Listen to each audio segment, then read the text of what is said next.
program that brings you stories that matter from around the world and in Nigeria. And we begin with Trump's radical government plan with RFK Jr. and Elon Musk emerges. North Korea claims ICBM test ahead of U.S. elections. Israel's UNRWA ban threatens unbearable conditions for Palestinians. U.S. takes no action on 500 cases of civilian harm in Gaza, and Taiwan shuts down, prepares for super typhoon Kongray. Stay with me for these and more stories. On U.S. 2024 election, ex-President Donald Trump worked to distance himself for much of the presidential campaign from Project 2025, the detailed game plan written by conservative activists for a second term. Whether or not his allies will try to implement portions of the controversial plan if he wins the 2024 election is still the topic of some debate. However, there is an equally radical and extensive government reformation strategy coming out of Trump's own mouth, in which heterodox figures like Robert F. Kennedy, RFK Jr. will be given free rein to go wild on health safety system, and Elon Musk will be permitted to, as the tech billionaire said, start from scratch with the federal workforce. So without getting bogged down in whether Trump does or does not support Project 2025, here's a look at what the former president and the people he says he will empower have said they will do if he wins the White House. Trump has assured to give Kennedy freedom to remake the way the government health apparatus protects Americans. Trump said during his closing argument rally at Madison Square Garden on Sunday, he said, and I quote, "I'm going to let him go wild on the food. I'm going to let him go wild on the medicines." Much of what Kennedy pushes sounds positive. His Make America Health Again PAC pledges to focus on prioritizing regenerative agriculture, preserving natural habitats, and eliminating toxins from our food, water, and air. But those ideas are short on specifics, and there are personal issues that will obstruct anyone else from government service. Kennedy compared vaccine requirements with the Nazi Germany era, claiming Anne Frank was in a better situation, was once detained for heroin possession, and has pushed wild conspiracy theories about chemicals in the water, making children gay or transgender. Musk, the super-rich Trump supporter, will be given a much broader portfolio than Kennedy and will be charged with a massive downsizing of the federal government. It's an even stickier situation since many companies, including SpaceX and Tesla, have a profit-motivated interest in business with the government. The U.S. government presently depends on SpaceX, which also owns the satellite internet provider Starlink. North Korea said it conducted an intercontinental ballistic missile test on Thursday morning, a launch deemed to have achieved the longest flight time yet for a North Korean missile. The test comes just days ahead of the United States presidential poll on Tuesday and follows cautions from South Korea's intelligence agency that Pyongyang was planning to launch an ICBM testing its re-entry technology around the time of the election. The test also comes as North Korea appears to have ramped up its nuclear production efforts and boost relations with Russia, deepening extensive concern in the West over the isolated nation's direction. According to South Korea's Joint Chiefs of Staff JCS, the missile was fired at a lofted angle, meaning it flew closely vertically upwards rather than out, and journeyed a distance of 1,000 kilometers, that's 620 miles. Japanese authorities reported the missile flew for almost 86 minutes and to a possible altitude of 7,000 kilometers, that's 4,350 miles, before falling into the sea west of Okishiri Island in northern Hokkaido around 8:37 a.m. outside Japanese exclusive economic zone, reports said. Japanese Defense Minister General Nakatani said the flight time was the longest ever, possibly the newest missile ever. Seoul's JCS spokesperson Lee Sung-jun said it could have been a new type solely propelled long-range ballistic missile fired from a 12-axis mobile launcher, which Pyongyang publicized last month. Solid fuels missiles such as North Korea's Hwasong-18 will let Pyongyang to launch long-range nuclear strikes speedily with missiles that use liquid fuel technology. Solid-fuel ICBMs are more stable and can be moved more easily to stop detection before a launch that can be initiated in a matter of minutes, experts say, compared with liquid-fueled missiles that may require hours before launch, given time for adversaries to detect and neutralize the weapon. According to reports from North Korea, the launch demonstrated the modernity and creditability of the world's most powerful strategic deterrent. It was also reported that North Korean leader Kim Jong-un was at the launch site and referred to the test as appropriate military action. If the missile is confirmed to be an ICBM, it will be North Korea's first such launch since its Hwasong-18 missile test in December 2023. It also launched the weapon in April and July last year. The White House condemned the test as a flagrant violation of multiple United Nations Security Council resolutions. National Security Council spokesperson Sean Savard said the test needlessly raises tensions in the region and that the U.S. will take all necessary measures to ensure the security of the American homeland and Republic of Korea and Japanese allies. Meanwhile, on Israel-Palestine war, Israel's much criticized barring of the United Nations Palestinian Aid Agency, United Nations, RWA, is part of a wider effort to undermine the rights of Palestinian refugees and expel them from the occupied territories, analysts have said, according to reports. The ban on the agency takes effect in 3 months and will aggravate an already catastrophic situation in Gaza and the West Bank, including in East Jerusalem. Tahani Mustafa, an expert on Israel and Palestine for International Crisis Group, a non-profit dedicated to conflict resolution, said, and I quote, "The latest legislation is part of a campaign by Israel to kill any aid infrastructure, but it is also part of a broader objective to permanently remove Palestinians from their homeland," she said, according to reports. As the biggest aid provider to Palestinian refugees, United Nations RWA has played an instrumental role in keeping people alive in Gaza, where civilians face a risk of genocide, according to the International Court of Justice, ICJ. Over the last year, Israel has uprooted almost the whole population of 2.3 million people and killed some 43,000 in Gaza. The war began after a Hamas-led attack on southern Israel, during which 1,139 people were killed and about 250 were taken captive. Since 2007, Palestinians in Gaza have been living under an Israeli-imposed land, sea and air blockade, leading rights groups to refer to the enclave as an open-air prison.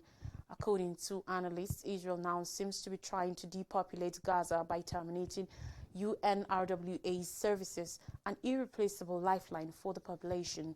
Khalid El-Gindi, an expert on Israel and Palestine and a senior fellow for the Middle East, had said. Still on Israel-Palestine war, according to a report, the United States found around 500 reports of Gaza civilians being harmed and killed by Israeli forces with U.S.-supplied weapons, but has failed to take action on any of them. The incidents have been collected since October 7, 2023 by the U.S. Department of State Civilian Harm Incident Response Guidance, an official mechanism for tracking and assessing any reported misuse of U.S.-origin weapons, report said on Wednesday. Among the cases submitted to the State Department, according to people familiar with the matter, are the January killing of 6-year-old Hind Rajab and her family in their car with pieces of U.S.-made 120mm tank round purportedly found at the scene. There were debris of U.S.-made smaller diameter bombs photographed at the family's home and at school sheltering displaced civilians after air attacks in May killed dozens of women and children. And there was the tail fin of a Boeing-manufactured joint direct attack munition on the scene of a July attack that killed dozens of Palestinians. State Department officials assembled the incidents from public and other sources, including media reports, civil society groups, and foreign government contacts. The mechanism established in August last year to be applied to all countries that receive U.S. weapons has 3 stages: incident analysis, policy impact assessment, and coordinated department action, according to a December internal State Department cable. A former U.S. official familiar with the matter said none of the Gaza cases had yet reached the 3rd stage of action. Away from Israel-Gaza conflict, now on weather and climate, businesses and schools have closed down across Taiwan and hundreds of flights were cancelled as millions of people brace for the arrival of Super Typhoon Kongray, one of the most powerful storms to threaten the island in decades. Taiwan's Ministry of Defense has put 36,000 troops on standby to assist with rescue efforts, while 1,300 people have been moved from high-risk areas in advance of the typhoon, which is forecast to make landfall on the island's sparsely populated east coast at around 2 o'clock p.m. local time on Thursday. Taiwan's weather administration said Kongray will be the biggest typhoon by size to hit the island since 1996, with a storm radius of 320 kilometers, 198 miles. The size of the storm is very large and the winds are high. Weather administration forecaster Jin Hong said up to 1.2 meters, there are 3.9 feet of rainfall is anticipated in eastern Taiwan, with damaging wind speeds along coastal areas, according to the administration. Warnings have been issued for destructive winds of over 160 kilometers per hour, that's 99 miles per hour, in the eastern county of Taitung, whose outlying Lanyu Island recorded gusts of above 260 km per hour before some of the wind barometers there went offline. The storm is presently more powerful than Typhoon Gaemi, which was the strongest typhoon to hit Taiwan in 8 years when it made landfall in July. Chu Milin of the country's Central Weather Administration told a briefing that its impact on the entire Taiwan could be quite severe. Taiwan's Ministry of Transport said 298 international flights have been cancelled, along with all domestic flights and 139 ferry services to and from outlying islands. Residents in the capital, Taipei, have said heavy rain was pounding the city ahead of the typhoon's landfall, while the city government said overground parts of the subway system had stopped operations as the wind was too strong. The National Fire Agency said on Thursday, without providing details, that at least 27 people have been wounded in the wild weather so far, with trees being knocked down and 4 mudslides recorded. Kongray is forecast to graze China along with the coast of Fujian province on Friday morning. On more stories and still on weather and climate, Spain flash floods leave 95 dead, dozens still missing. According to authorities on Wednesday, no less than 95 people have been killed by extreme flash floods in Spain as emergency responders scramble to find dozens of missing people. In the worst affected region of Valencia, 92 people were killed, according to Angel Victor Torres, Spain's Minister of Territorial Policy and Democratic Memory. 2 others died in Castilla-La Mancha and 1 person in Andalusia. Many locations in southern and eastern Spain were battered with up to 12 inches of rain in just a few hours on Tuesday, in what marks the worst rainfall in Valencia in 28 years, according to state weather agency EMET. Emergency services in Valencia, at the city of Malaga and Castilla-La Mancha, among other regions, said they were still working on finding dozens of people. Emiliano Garcia Page, president of Castilla-La Mancha's regional government, compared the flood to a levee breaking. It's not a rain pour, it was like a dam burst, Garcia Page said, according to reports. People were calling emergency numbers, crying, asking for help, and it was almost impossible to reach them. The badly hit Valencia region was thrown into a state of chaos, with most highways becoming completely unusable on Tuesday night and Wednesday morning. Vehicles that had been left abandoned in traffic were picked up by water and moved around. Emiliano Garcia Page, president of Castilla-La Mancha's regional government, said the badly hit Valencia region was thrown into a state of chaos, with most highways becoming completely unusable. In South Africa, forecast larger deficits, rise in debt amid growth. South Africa's government predicted higher budget deficits and debt for the next 3 years, even as enhanced electricity supply suggests better growth prospects. The National Treasury projected a 5.0 deficit of national output for the fiscal year ending in March 2025, up from the 4.5% previously forecast in its first budget review since forming a coalition. For the next fiscal year, the deficit is likely to be 4.3% of GDP compared to the earlier of 3.7% projected. The rand weakened following these announcements. Revenue allocation and collection is under pressure due to declines in fuel and import taxes, and Finance Minister Enoch Gondongwana highlighted the need for tough fiscal decisions in light of limited growth. South Africa's debt is expected to stabilize at 75.5% of GDP by 2025-2026. Economic growth is forecasted at 1.1% this year, somewhat below the earlier estimate, but expected to reach 1.7% by 2025. The Treasury noted enhanced investor confidence due to lessened power blackouts and emphasized infrastructure development as major to growth, targeting to attract private sector investment for public projects. We'll take a breather now. When we come back, I'll bring you stories from Nigeria. Please don't go anywhere.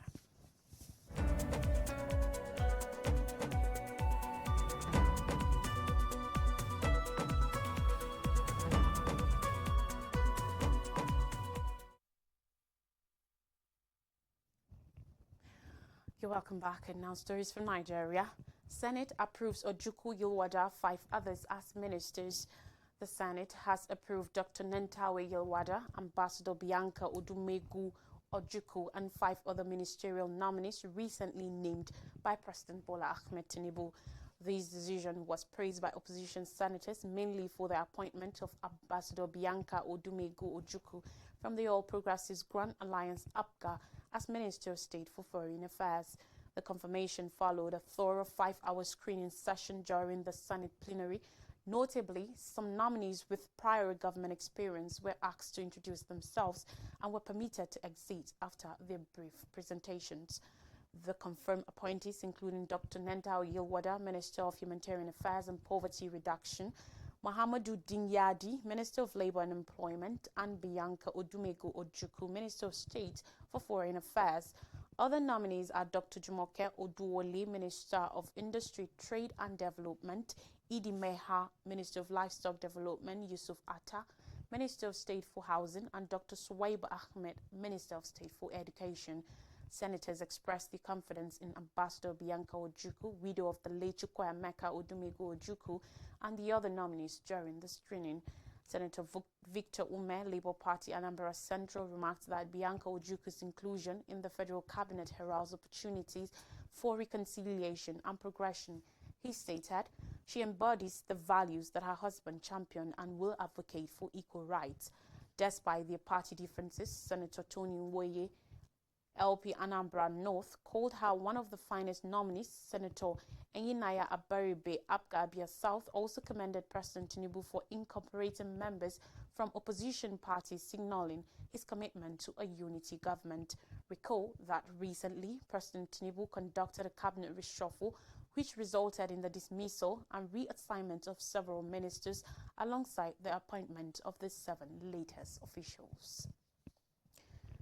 And finally, on the news on judicial matters, court ruling delays Rivers allocation prompting reactions. A coalition of Rivers State local government chairmanship candidates of the recent local government election in Rivers has criticized the judgment of a federal high court in Abuja delaying the release of allocations to the state government.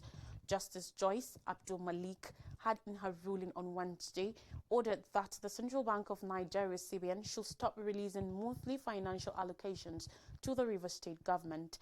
The judge delivered the ruling in a suit registered FHC/ABJ/CS/984/24 brought before to the court by the Martins Omuwele-led faction of the Rivers State House of Assembly.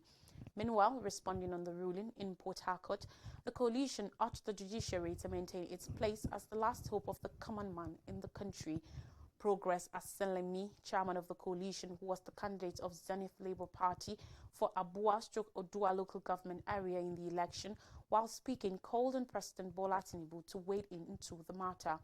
The group, which consists of chairmanship candidates, their vice and councillors from all the political parties that contested but lost in the local government polls, applauded Governor Siminalayi Fubara for going beyond the benchmark set by the federal government in the payment of minimum wage to workers in the state. They stated their support for Governor Fubara, saying, and I quote, "We condemn moves by some persons to stop the release of allocations to the newly elected council chairman and state government. We appeal to President Bola Tinubu to disregard the actions of political detractors, and urge the judiciary to maintain its status as the last hope of the common man." Another look at the top stories. Trump's radical government plan with RFK Jr. and Elon Musk emerges. North Korea claims ICBM tests ahead of U.S. 2024 elections. Israel's United Nations RWA ban threatens unbearable conditions for Palestinians. U.S. takes no action on 500 cases of civilian harm in Gaza, and Taiwan shuts down prepares for super typhoon Kongray. And that's all on the news. Bye for now.